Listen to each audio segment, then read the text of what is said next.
Hello.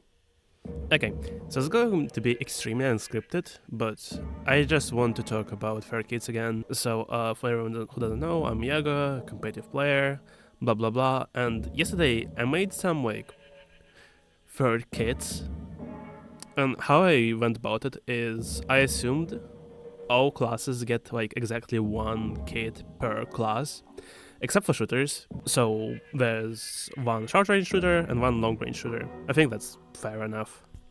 Even if shooters don't deserve anything ever, Splatanas get a kit, so might as well do that.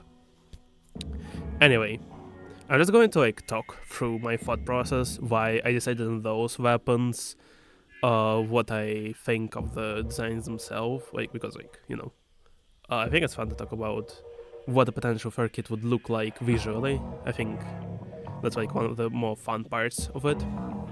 And also, of course, I'm going to talk about why I chose the sub, the special, how it's going to play, is it going to be viable, is it going to be fun, what's going to be at all, all that good stuff.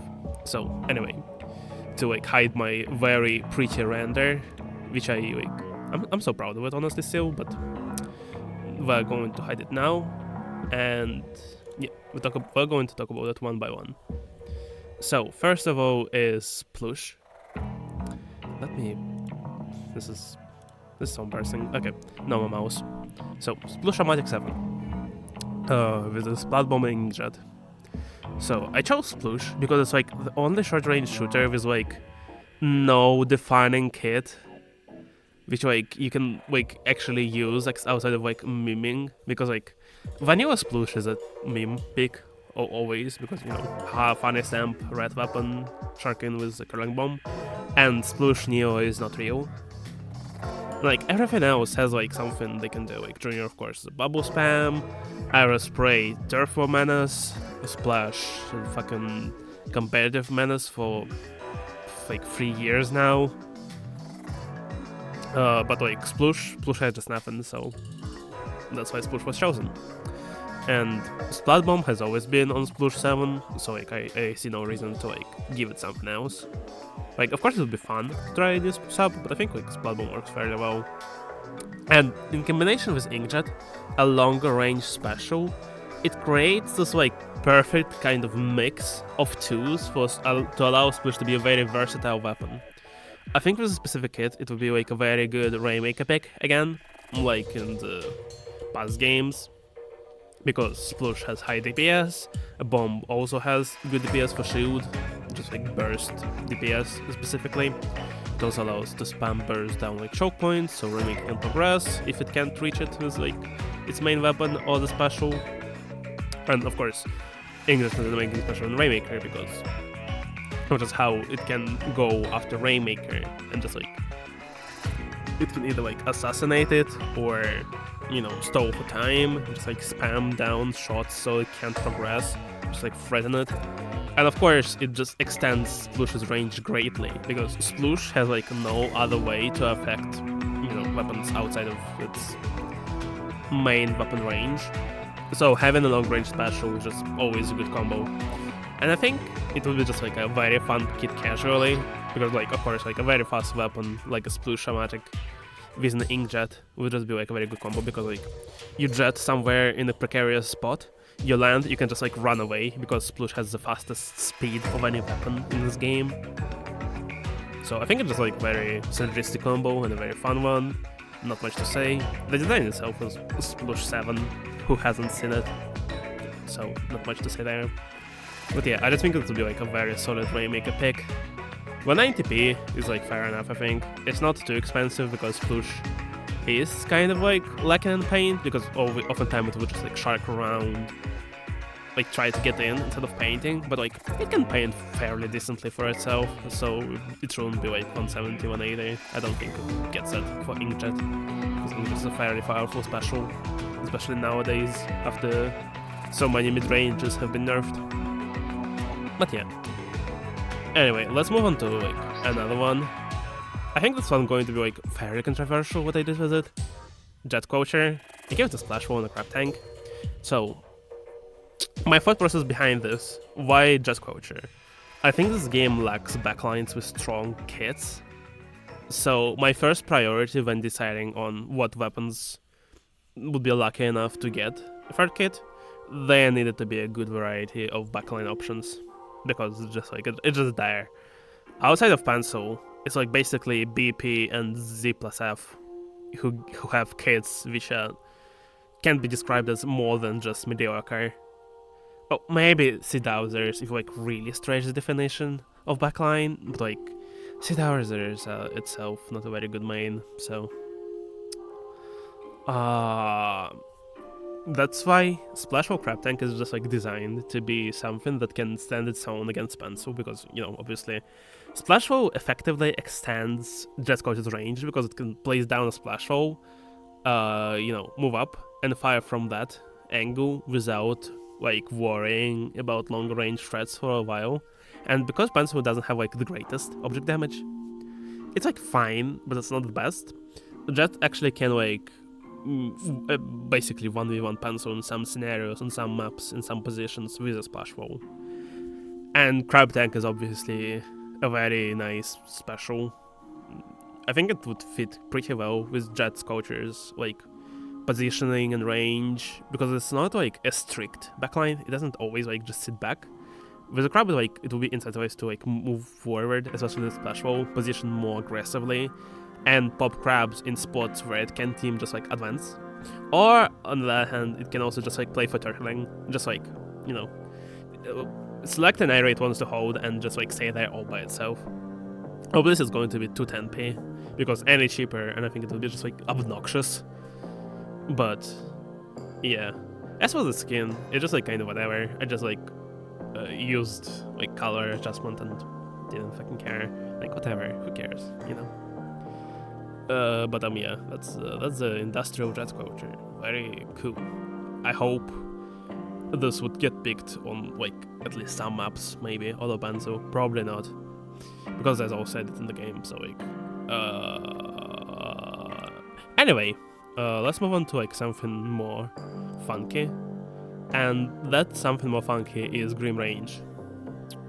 So because Blast kinda got like the perfect burst bomb kit, I didn't want to give a range burst again, because it feel like kind of like not stepping on its toes, but it's like less like necessary, I feel, in this game to have another burst bomb blaster. So I decided to give it like something new, something never had before, and that's Fizzy Bomb. I think Fizzy Bomb just like complements the range extremely well. It provides more paint, it's a combo too, if it decides to do so. It's movement, which has really nice range. So it's just like Fizzy Bomb does everything a blaster, like any blaster would want. So it's obviously going to be good on range. And for a special, I didn't want to give it like something extremely versatile.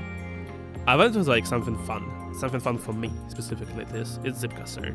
Zipcaster I think would be like fairly good on range, even outside of the fun factor, because you can choose new angles to shoot your opponents from. You can use it to quickly reposition, you can refill your ink tank. There's a lot of applications. Range wouldn't be like the greatest Zipcaster weapon because it's Stamper, but like Stamper is such a busted main that it's just like I don't think anything is ever going to top a Zipcaster Stamper in that specific niche. So like why even try? But yeah, it would be like an alternative offensive kit to CRB, because CRB's thing is that Kraken takes away your main weapon while Zipcaster lets you stay range while still having some stipulation on like what happens. Like you don't get an outside, you don't get any outside help like with VRB, where you get like a wave breaker and now you can fight with a wave breaker. You only get like your arm,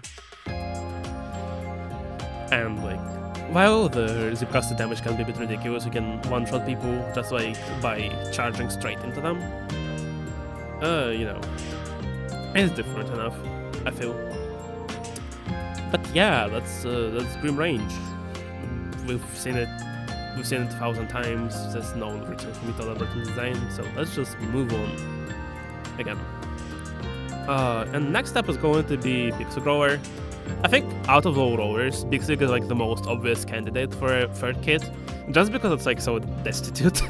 Like Bluesky got nothing. It has absolutely no like good kit, which is I think is a bit of a shame considering it's a new weapon and it got like absolutely shafted 2 times in a row. So I kind of shouted again in the sense that I didn't think through the kit at all. It has no like specific fun synergy. It's just like a boring good kit. It has a cheap bomb to like incentivize more main weapon usage because like, you throw a bomb, you have more of your ink tank left. You can like spam paint around, and then when you're spamming paint around, you're gathering your special, you're charging it, and then you booyah across the map. You help your team.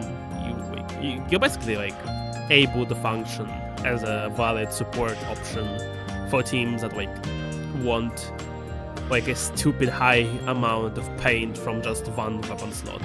Like I think it would be like a very good niche, but it's not particularly interesting, so there's nothing I can really say about it outside of that. It's just a boring kit, which like a bit of a shame if you think about it. Like why would they even make it then? But I just need to feel what's thoughts. I'll just be upfront and honest. Like I don't think Bluesky is a particularly interesting main, but it's the most obvious candidate to get in your kit, so I went with it. Anyway, I think I will not want to talk about designs from this point on. I will only bring them up if they're interesting, because like, what can I say? It's Lime Lemon Dick Scroller. Everything that you need to know is written on the box. Regardless, Perma Ink Brush. Now, this kit may seem bad, but I promise you, it's like really good. How Sprinkle functions on most weapons, you throw it and forget about it, which like is really good synergy with Ink Brush, because Ink Brush's whole thing is just like running around using your main weapon, being a distraction, taking off angles, taking attention from your team, you know. And so Sprinkler adds the dimension that you can also use a Sprinkler to distract the other enemy team, because now they have to like pay attention to the Sprinkler and shoot it down. Like for example on Roman zones, you can throw a Sprinkler up top and just like let it paint zone. As an Ink Brush, you're taking like, I don't know, bottom right flank. Like they need to like split the attention. They can't like shoot both the Ink Brush and the Sprinkler and the other team at the same time. So they need to divide their attention even more than they usually do. And also Sprinkler lets Paintbrush paint passively. It doesn't need to be focused in one area to paint. Like, of course, Ink Brush's paint is like really, really good. Like, as long as you can mash, you just like outpaint so much stuff that just like, it's kind of crazy. And so with the Sprinkle, you can just like very easily contest a lot of areas, just like all by your lonesome, which I think will be like very strong option for that. And Big Bubbler is just like perfect synergy main wise, I think, at least, because at least Akira told me so. So I'm going to trust Akira, and my own judgment too, but mainly Akira. Big Bubbler also plays into Brush's whole thing of draining resources, taking attention, and just in general being a nuisance. Because there's an Ink Brush behind you, running around, you try to kill them, they pop a bubble. Oh no, you try to ignore it, maybe the other team will jump to it, and there's now an S-Blast behind your enemy lines, killing everyone in the bubble, and it's like, you fucked up.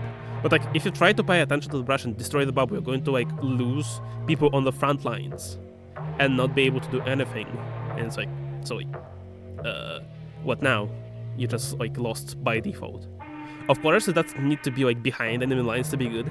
Bubble in general is kind of a busted special in that it just drains so much resources just to take it down, and it shut down so many specials.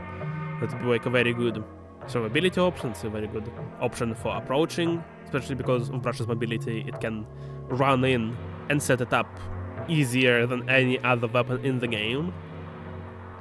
So that's just like very obvious strong synergy. I might at 190p, but honestly it would probably need to be more than that, just because of how insane Brush's paint output can be if it really tries to play for it. And especially with the Sprinkler, it would be just like, I think it would be a bit ridiculous. But we'll cross that bridge when we get to it, yeah. Anyway, now moving on to like something that's also a bit uninspired like the Big Grower.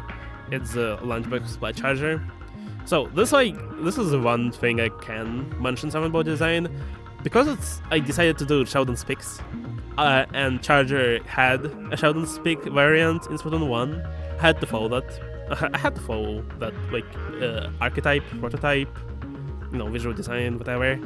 But I really hate the name Bento Spot Charger, because it's just it feels like poor localization job. Everything else has just been Americanized, or it's just translated for a different region. But then you have Bento Spot Charger, we're supposed to know what a bento is, and Splatoon outside of that doesn't have many overt references to Japanese culture in its localization. Of course, it has those because it takes place in Japan. That's been squidified, and characters are, for the most part, Japanese, and they make Japanese references to environment and clothing and culture and everything. I just think that one particular aspect always bothered me, so I just decided to change it to Lunchbox, because that's what the bento basically is. I know it's not one-to-one, but close enough. And so the design was also just influenced by that.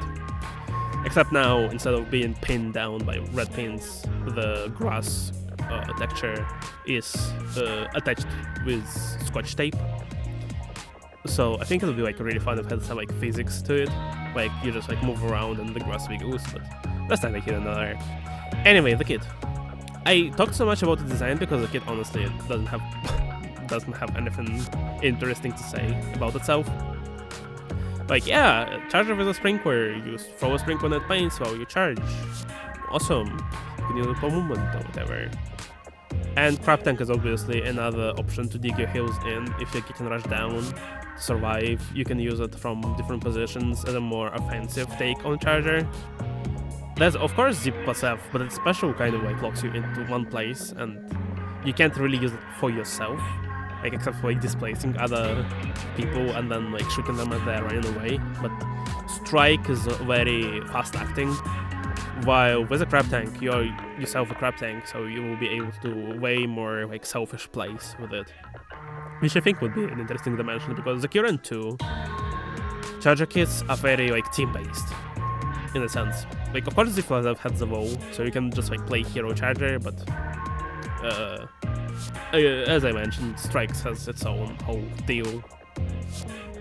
So yeah, it's a crab. It's a crab, which one we do. Whatever.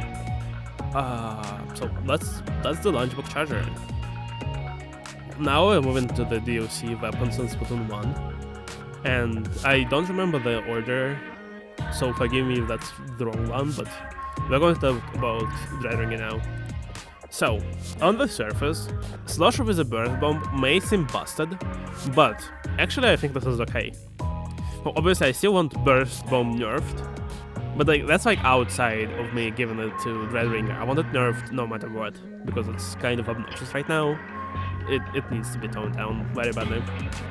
But specifically with Dreadringer, I think it will be fine, because it doesn't have a broken combo. Best it can do is you direct a Burst Bomb for a 60 hit, and then one slosh will kill anyone. But that requires you to hit that that 60 damage hitbox, right? So that's kind of tricky, except for close range engagements where I think it's fine. It's still wasting 45% of your ink tank for self-defense. I think that's a fair trade-off. And outside of that, it doesn't really have any particularly broken combos. Best it can do is deal 35-25 damage without side hit, and then you need to hit both sloshes to actually kill anyone, which is both slow and unreliable unless you're a god Dreadringer player. You can't do multi-kills with it, unlike something like Slosher, which just you hit the 35 hitbox, you flick the 70 hitbox, and you kill 5 people with one flick and burst bomb. This will be fine. I think it doesn't have any pretty overtly broken combos, just good ones. And Tactical has been talked to death about on Dreadringer, so I don't even want to bring it up. I think, though, specifically with this combo, it would be a very fun dynamic where when you have the cooler yourself as Dreadringer, you're not incentivized to just stay in your place and paint around. you want to fight because you have a burst bomb. You have this tool that helps you with your fighting. It makes you better at actually killing people, especially like in close proximity. So you just like keep up cooler, you go fight, and you're quite adept at that too. So it would be, I think it would be like very cool for more aggro comps that want a cooler, because the cooler itself can be more aggressive itself. You would probably still need some like backbone on that comp, but that's going to be options for that too now. So, haha. Anyway, yeah, that's Dreadringer. I picked Pumpkin because I thought Orange Dreadringer would be funny looking, and because how Cherry has like the cherry, because it's red, I decided that Dreadringer is going to be Pumpkin because it's orange. So that's why it's Pumpkin Spice. And the sticker was directly influenced by Cherry H3 too. I think it just would be fun design visually. Anyway, next up is BP.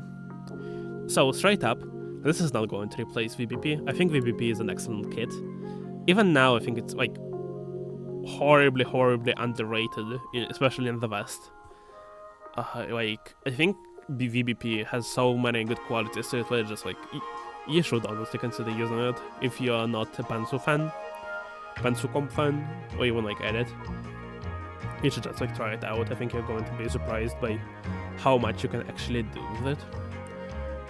But this specific kit, what it would do, it would provide a solid counter pick options into comps that VBP is bad into.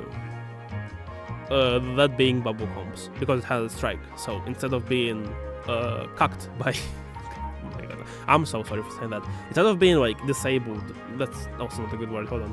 Instead of being like limited by bubble when using jetpack, you're now the destroyer of bubble. You can just like strike it out. Bubble is destroyed, people forced to move out of bubble. Very good, very nice. It's also a special that doesn't like let you die as easily when you pop it, so you can be a more stable backline options.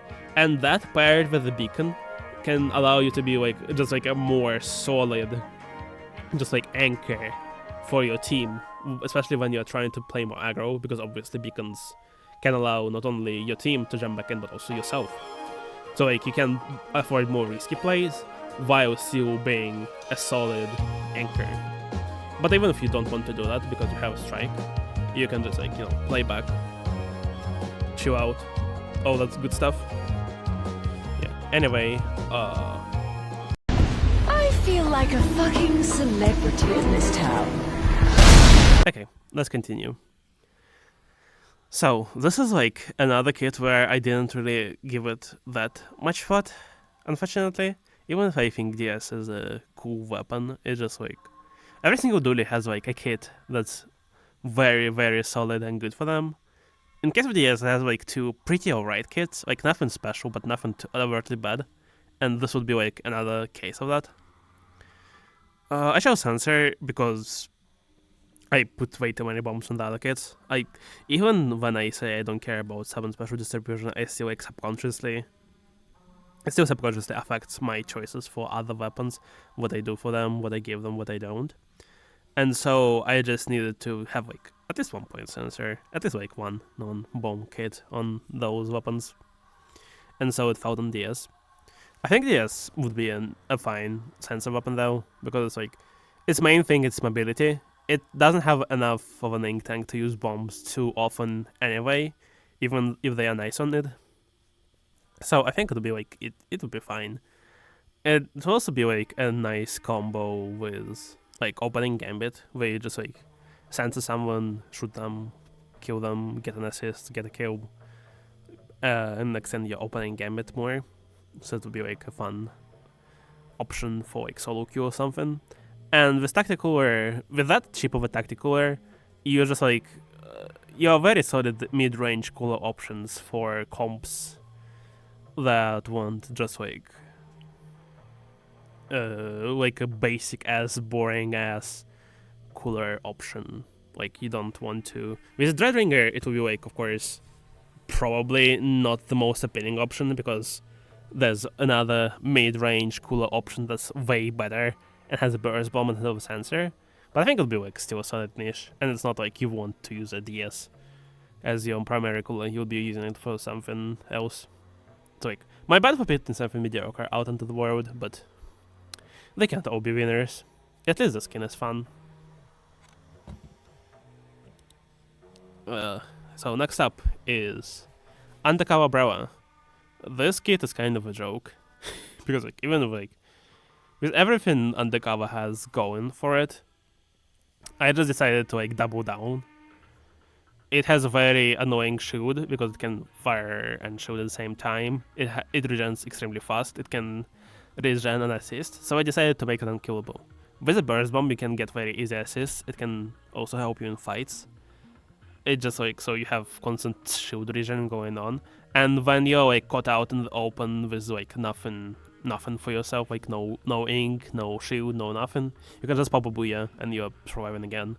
So it will be like it would have very skewed matchups where it's like it either like dominates the game and can die, or it just like can't exist at all.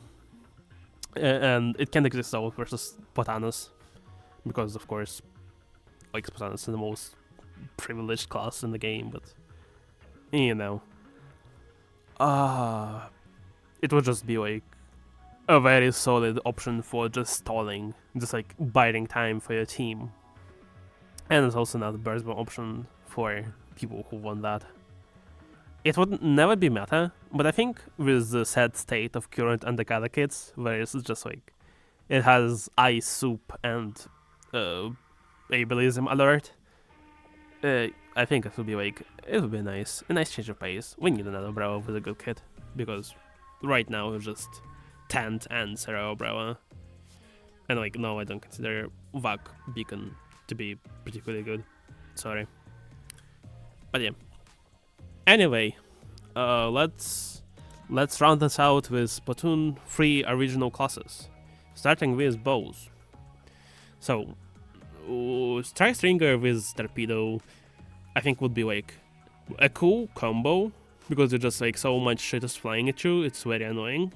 But I honestly went with Torpedo just because it kind of reminds me of Fish Jar, and because Strike Stringer is like a fishing device, like a fishing rod, I think it's just like very fun design-wise. It's less so about gameplay and more so about visual design, because yes, I'm also concerned about that, despite initial impressions.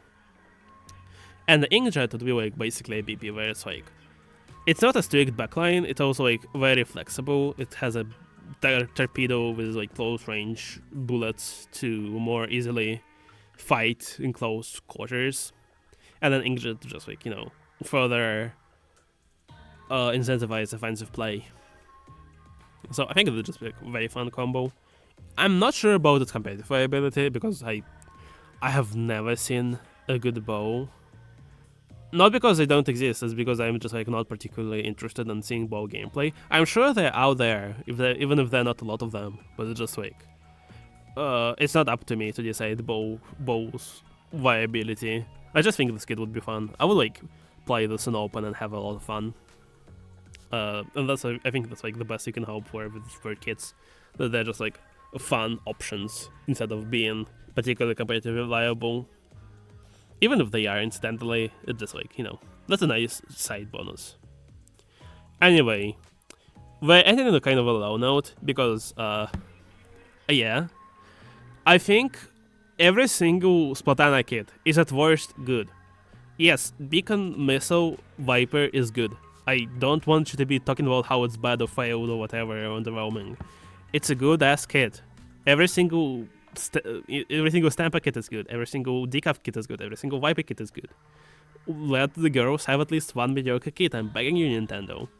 And so with that philosophy, I decided to give Decaf just Cornbone Kraken. I still think it'll be like a very fun kit to just like mess around with and open, and it would also be another cool Kraken kit, because god fucking damn, they made so many reference Kraken kits, and the only non-reference one is Blobber with angle shooter, like fangs.